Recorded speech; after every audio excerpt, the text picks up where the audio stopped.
Hello everybody, this is Bobby Mills for theindependent.com for another version of Endzone Online. We're in God's country, Cross County High School with a master here, Coach Hayden Delano. Thank you very much for allowing us into this oasis today. Thanks for coming out. Yeah, man, always a great. I was just here Friday. Again, I wish you guys would scrimmage for me or something today. But a little warm out there, but thanks for taking time out of your day, man. You betcha. So, year 5 across county, it's obviously gone well most of the time, I would say. Do you remember anything from the first year you were here? Yeah, so you sent Or those. have you blocked it out? You sent those questions, and I did start looking back on the memories, and I did try to block them out. So, I suppose, yeah. Year 1, we were playing C2. We had 19 kids in pads, and we were losing by 50 to 60 to 70 points about every night. So the one win we got, we went 1-8. We had to go to Fillmore Central. It was a tight game, a 1-touchdown game. Rain delay in the fourth quarter, lightning. Wind was blowing about 30 miles an hour in their favor. Soaking wet, muddy, lightning. So we decided to come back Monday and finish. The wind had flipped the other direction, 30 miles an hour, and it was enough for us to complete a pass. And we won the game by a touchdown. But it took Mother Nature and a bunch of forces and luck to get there. So it was a long year, but after that, things have been dramatically better. So but year 1 was tough. You can't blame a guy for blocking things. You can't block them all together. But so is it? I think I talked to you Friday night when I was at the game. Great performance. 39 kids out. Is that correct, or am I somewhere in the? I think we're right at 40 now. 40. Okay. Yeah, 40 kids. Well, I did sign up, but I'm too old to play, so I would have made 41. But anyway, that's very deep for an 8-man football team, since we've talked to some Class C1 schools who don't even have 35 out.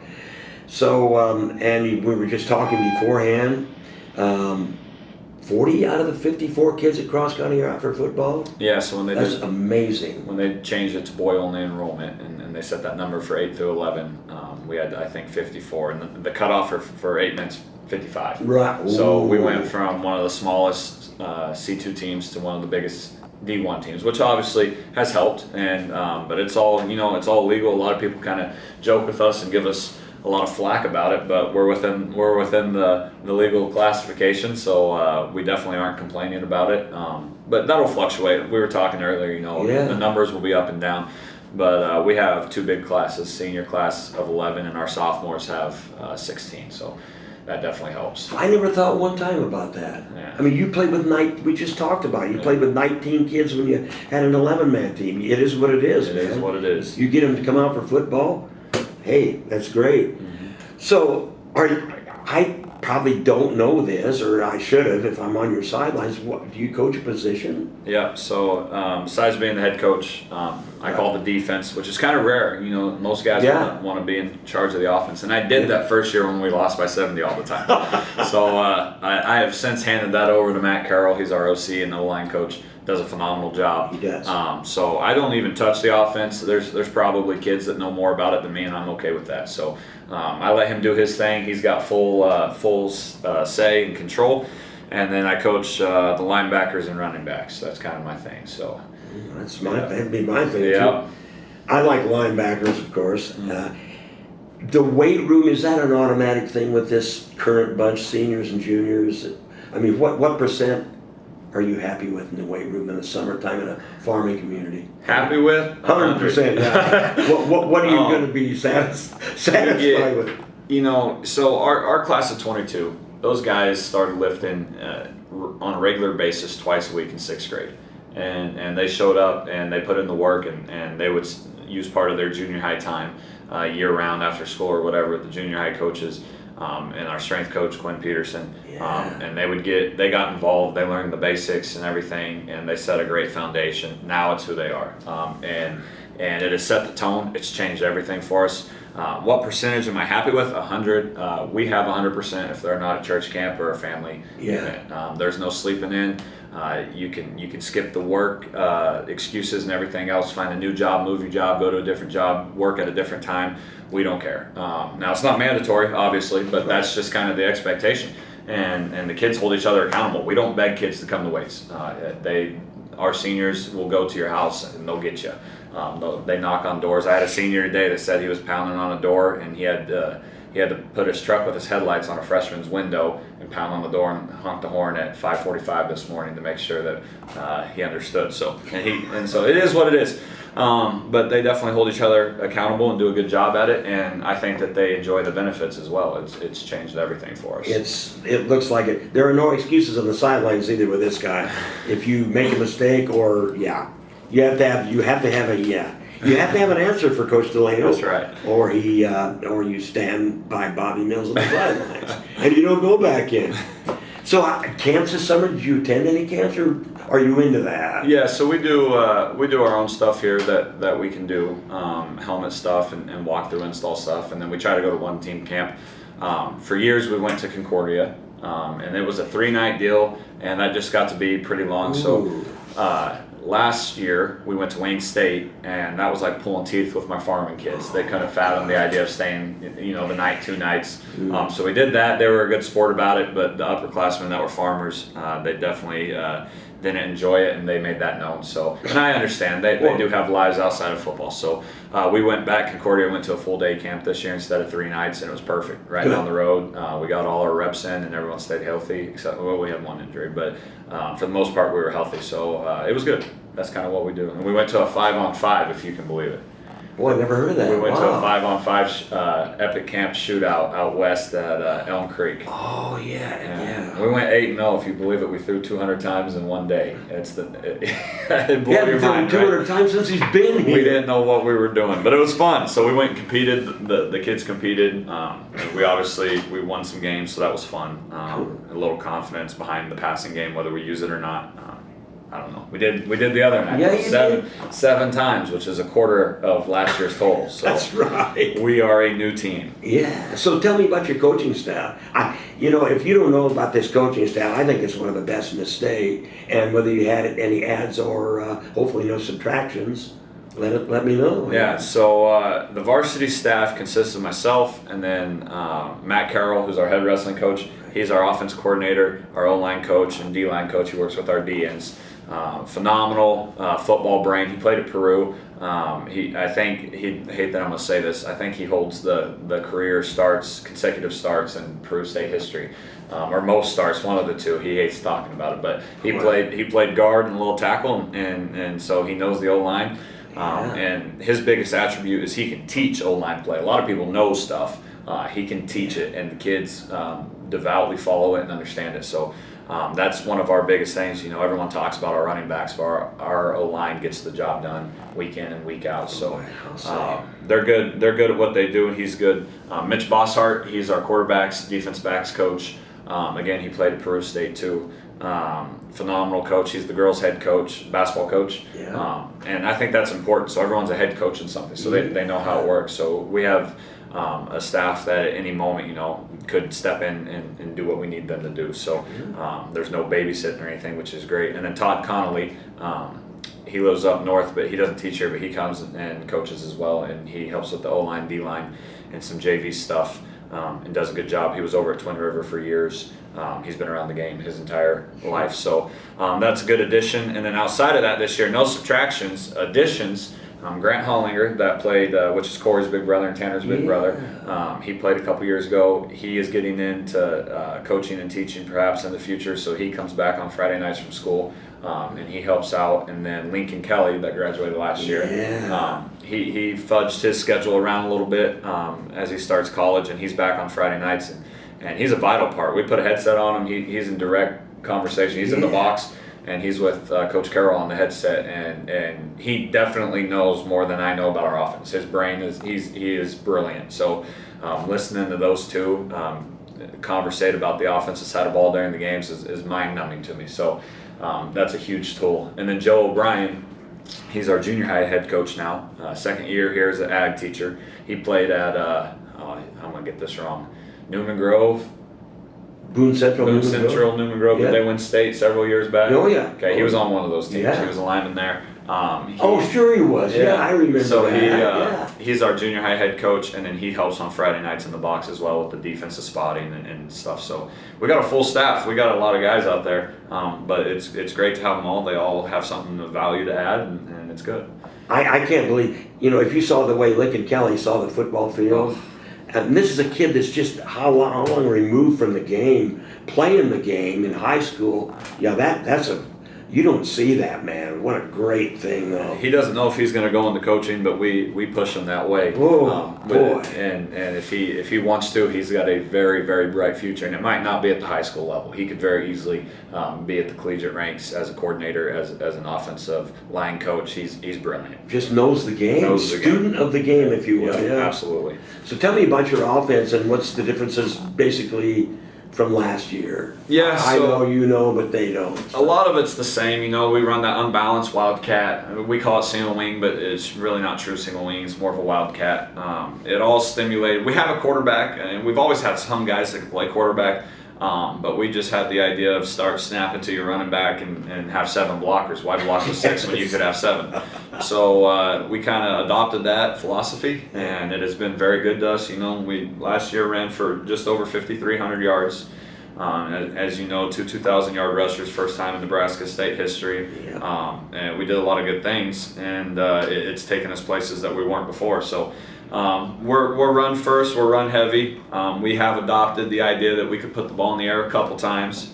Still makes a guy uneasy, but when you got a guy like Corey Hollinger at 6'5", 230, and running a sub 540 with phenomenal hands, that definitely helps. And all of our running backs can throw, so it's kind of hard to predict what we're doing. Carter Simon can throw. Shaden Lundstrom, our quarterback, can obviously throw. Hayden Hild, who's been a quarterback, now a running back, can throw. So there's really no way for you to fully understand or predict what we're doing. So it's definitely a benefit, but it's a little unusual for sure, but it works. So well, you don't want to play uptight the whole game. I'll tell you that, because that's a new. Hollinger's going to catch it. Yeah. If it's anywhere near him. So what about the defense? Obviously, do you have one player that just plays defense? You don't, do you? Only defense? Yeah. No. I mean, you have to go both ways. Yeah. Maybe Class A they can put you. Yeah. But man. We go both ways for sure. And we're big. I was telling you, we're not very fast, and people know that. So if we're not going to be fast, we're for darn sure going to try to be bigger than you. So I think our line across from end to end is like 195 senior, 185 senior, 230 senior, and the linebackers are a sophomore at 210 and a senior at 225. So we're going to put a lot of weight in the box and take away the run game first and see if people want to air it out and beat us that way. And if they can, I suppose. But we definitely think and believe in running the football and stopping the run. So. I know it, and it's worked. So how much bulk did Syme and Hollinger both put on over the summer? Yeah, so Corey Hollinger, he's coming off a shoulder surgery last year. A lot of people didn't realize that. At camp last year, he tore his labrum.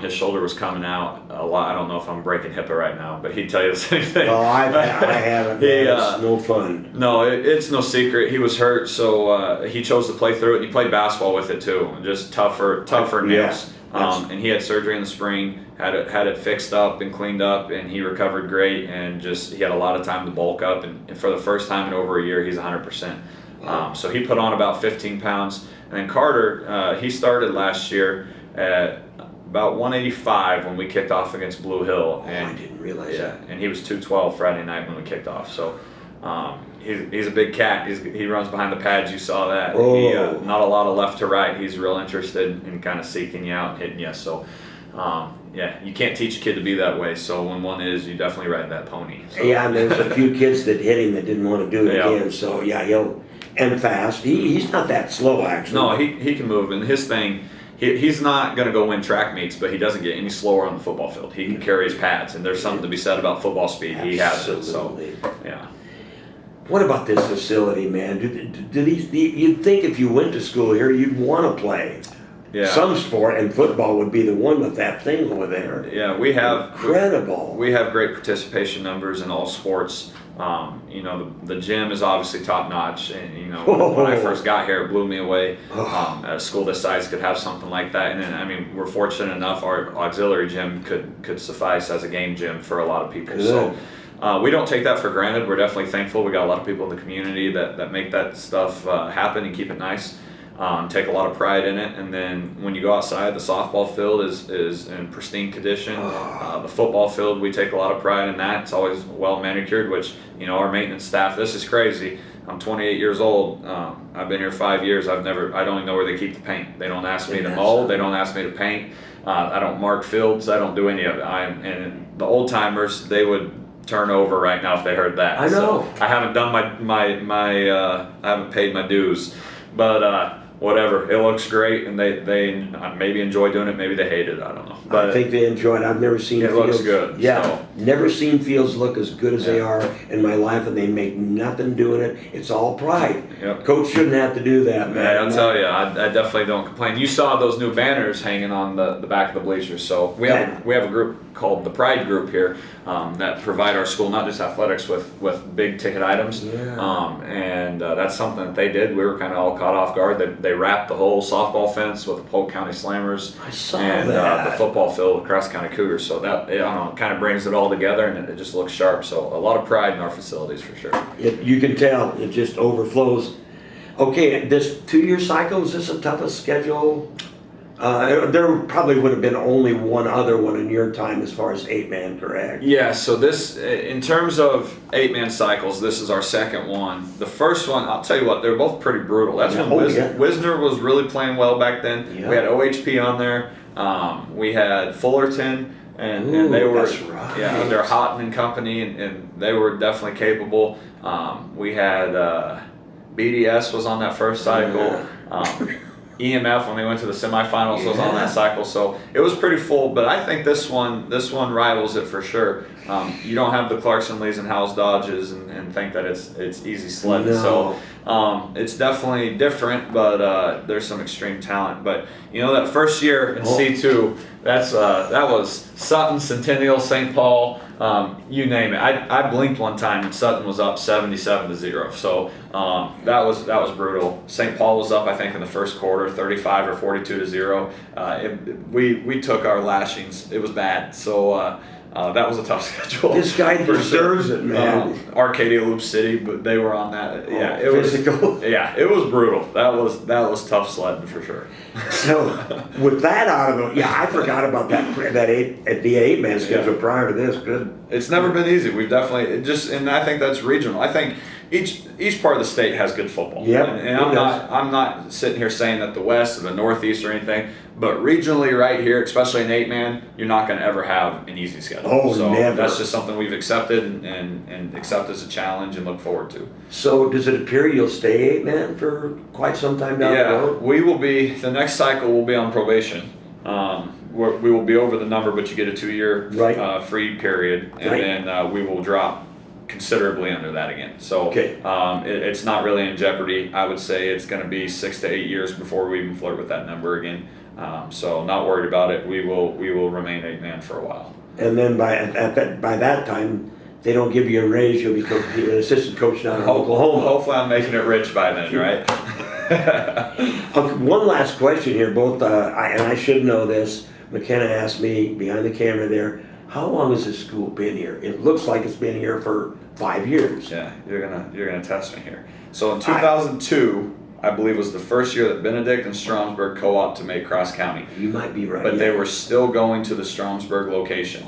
So they had, I want to say, either junior high or elementary. And obviously, this was all before me moving to Nebraska. So there were some kids still at Benedict, and the high school for sure, and maybe junior high was in Stromsburg. I want to say this building was completed in 2008.